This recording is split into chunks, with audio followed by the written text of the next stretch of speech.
মাঝখানে থাকবো আর আমাদের মাঝখানে থাকবে এইরকম একটা দেওয়াল। কারণ কি জানিস, তোর চেহারা দেখলে আমার বমি আসে। তোর দেখলে আমার বমি আসে। যা বমি করলে বাথরুমে গিয়ে বমি কর, আমার এখন ঘুম আসতেছে, আমার ঘুমাইতে দে। এই কি বলতেছিস উল্টা পাল্টা? আমি তোকে ঘুমাইতে দিব মানে? তুই আমার বিছানা থেকে নামলেই আমি আরাম করে ঘুমাইতে পারি। আমি উপরে ঘুমাবো, তুই নিচে ঘুমাবি। যা। অসম্ভব, আমি জীবনে কোনোদিন বিছানার নিচে ঘুমাই নাই। আমি সারা জীবন বিছানার উপরে ঘুমাইছি। আজকেও আমি বিছানার উপরে ঘুমাবো, তুই ঘুমাবি বিছানার নিচে। আমার বাড়ি, আমার ঘর, আমার বিছানা, আমার বউ আমারে বলে আমি নিচে ঘুমাবো।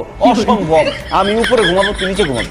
তোর বাড়ি তোর বিছানা, এই জন্যই তোকে বসে নিচে নেমে ঘুমাইতে। আমি তো এই বাড়ির গেস্ট, আমাকে সম্মান করে দে উপরে ঘুমাইতে। দাঁড়া, তোরে সম্মান করতেছি, তোরে সম্মান করতেছি আমি। তোর কত বড় সাহস, তুই আমার ঘাড়ে হাত দিছিস, আমাকে স্পর্শ করছিস, শয়তানের বাচ্চা। আমার তুই মারছস, আমি এখন সব ভুলে যাবো। তোরে আমি মারব।